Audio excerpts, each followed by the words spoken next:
Open house ulit dito sa Disney Oceaneer Club kaya nakapasok kami ni Daddy kasama si Gray Gray.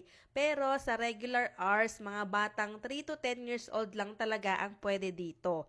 Kailangan din pala dito pati trained yung bata for safety purposes, hindi sila pwedeng samahan ng staff sa CR in case na kailangan mag-CR ng bata. Para naman sa mga younger kids na 6 months to 3 years old, dito sila pwede sa It's a Small World Nursery and yes, pwedeng iwan ng mga babies dyan pero may ekstrang bayad na for the daycare services. Kung magbubuk pa lang kayo ng Disney Adventure Cruise, gamitin nyo ang promo code na WITHATZN Klook para makakuha kayo ng up to 11,990 pesos discount pag magbubuk kayo sa Klook. Pinuntahan din namin ng open house ng Edge kung saan mga older kids from 11 to 14 years old lang ang pwede during regular hours.